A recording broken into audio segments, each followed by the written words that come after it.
Com os recentes acidentes aéreos, muitos passageiros estão se perguntando quais são seus direitos em situação de insegurança ou mudanças inesperadas nos voos.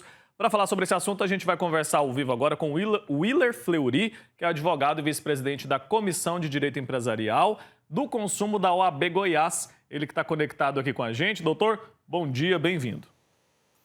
Bom dia, Wilker. Obrigado por estar aqui com vocês, esclarecendo um pouco sobre o assunto.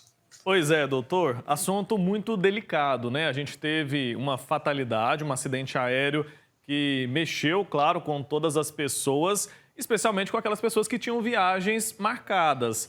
Eu quero entender quais são os direitos do passageiro no caso ali de se sentir inseguro para fazer uma viagem de avião. A gente tem esse caso aí da Voepaz. E a gente percebeu outras ocorrências também envolvendo os aviões e tudo mais. Quem tem viagem marcada, essa pessoa tem algum direito de desistir ou algo nesse sentido, se ela não se sentir segura para viajar naquele avião? Sim, Wilker. O passageiro, às vezes pelo evento, às vezes muitas pessoas têm receio, né, já de viajar e diante de acontecimentos como assim, é o estopim para ela desistir de uma viagem. Nesse tipo de situação, a desistência, para que não haja custo para o passageiro, ela deve ser feita num prazo de até 24 horas após a confirmação da emissão do bilhete, da passagem aérea. E a outra observação é que também deve ser feita essa desistência num prazo de até 7 dias antes do voo, ou seja, para que você não tenha custos financeiros com essa desistência, então você tem que fazer o cancelamento da passagem, a desistência, num prazo de 7 dias antes do dia do voo e num prazo que seja de 24 horas, limitado até 24 horas da emissão do bilhete. São regras que são previstas pela Agência Nacional de Aviação Civil, que é o órgão que fiscaliza, regulamenta e supervisiona as atividades de aviação civil no nosso país. Certo. E nesses casos, a companhia aérea é obrigada a oferecer o reembolso total ou parcial? Exatamente. Nessa situação, que aí reforçando, foi emitido, comprou o bilhete, aí vai pagar no cartão de crédito, e aí vai ter a confirmação do pagamento pela empresa aérea, e aí, na sequência, há muitos casos isso acontece de forma praticamente que instantânea. Então, a partir desse momento que a companhia aérea confirmou a emissão do seu bilhete, em até 24 horas, e desde que o voo seja num prazo de até 7 dias da data marcada para o voo, o passageiro não vai ter custo nenhum com essa desistência. Agora, em casos diferentes a este, ele estará sujeito ao contrato, porque quando nós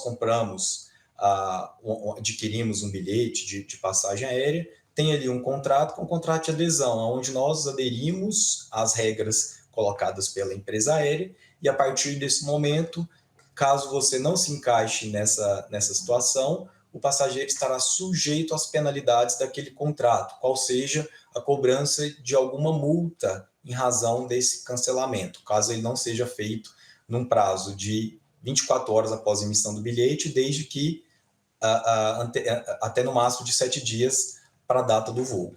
Perfeito, doutor. Agora, quais são os direitos do consumidor naqueles casos em que a aeronave apresenta algo diferente? A gente viu alguns vídeos de algumas aeronaves com o banco solto ou passageiros relatando que tinha alguns problemas ali no avião. Ar-condicionado que não funcionava, algo nesse sentido. O passageiro, se não se sentir seguro no momento ali que entrar no avião, ele tem algum direito, o direito de se recusar a fazer essa viagem, algo nesse sentido ou não?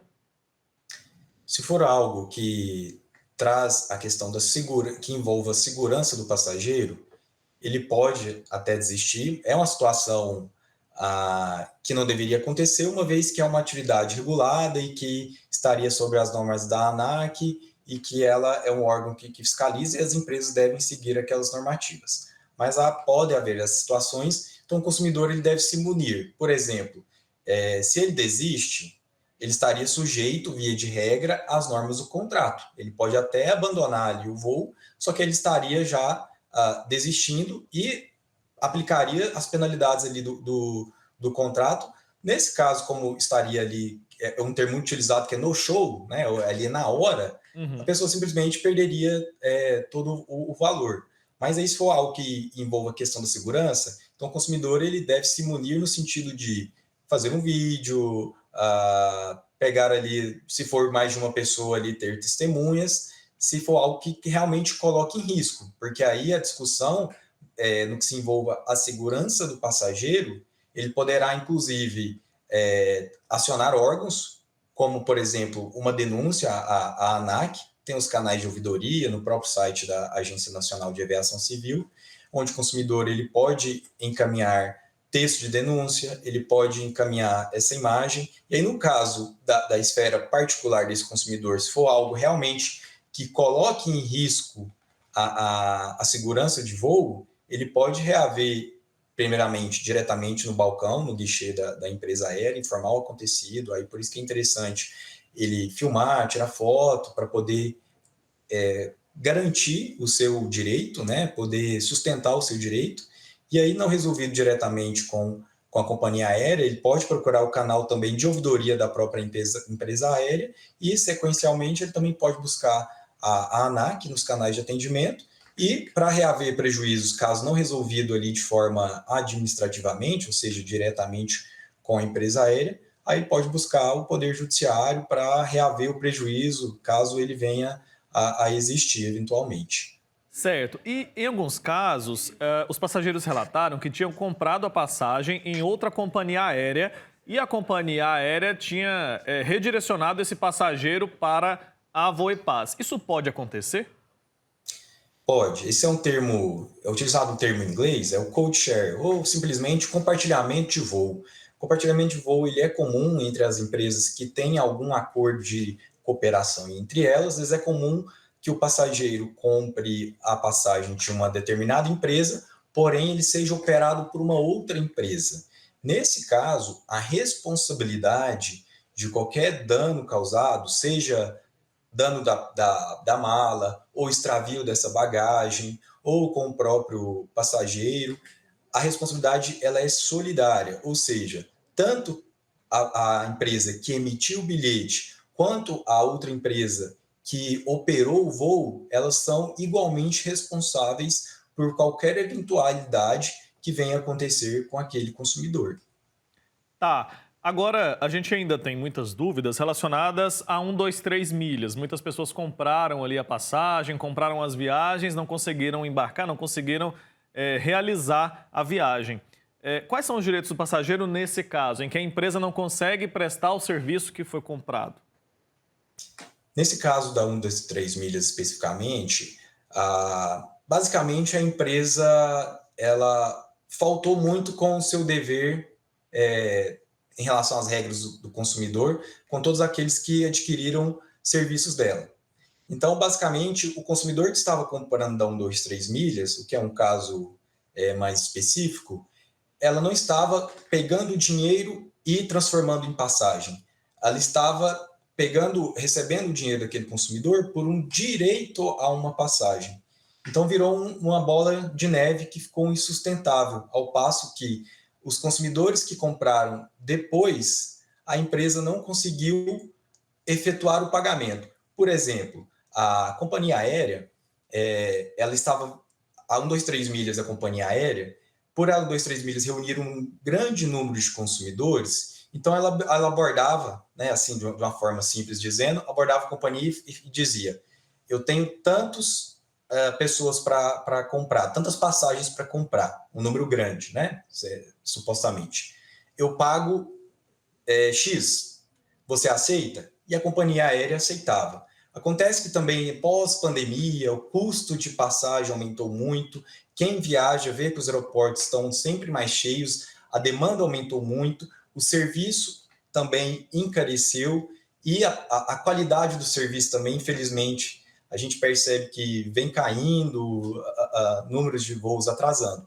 Então, isso fez o valor aumentar das passagens. Então, chegou um momento que a operação do 1, 2, 3 milhas ficou insustentável, porque no passo que o 1, 2, 3 milhas abordava a companhia aérea para comprar por X, como o custo de serviço aumentou muito, a companhia aérea passou a não aceitar mais e estava cobrando 2x. Então, essa operação da 1, 2, 3 milhas, a conta passou a não fechar mais.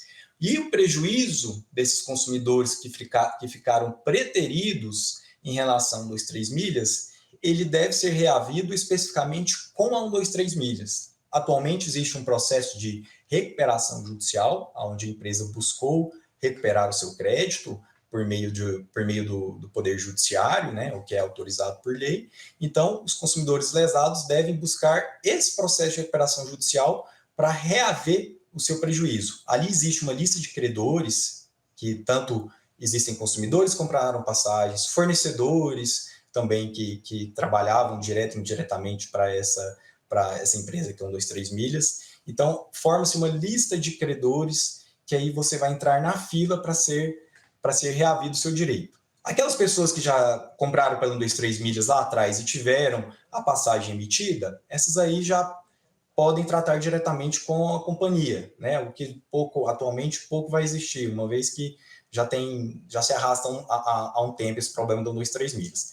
Então, quem teve problema com 123 milhas e ficou no prejuízo, esse consumidor deve reaver esse prejuízo na recuperação judicial. Perfeito. Então tem que buscar ali os seus direitos, mas com certeza é uma dor de cabeça muito grande, né? As pessoas ali compraram um produto, não receberam e agora vão ter que acionar a justiça para reaver pelo menos o valor. Doutor, muito obrigado pelo seu tempo aqui, pelas informações. Até a próxima, viu? Eu que agradeço, Wilker. Até a próxima. Um grande abraço. Grande abraço. Tchau, tchau.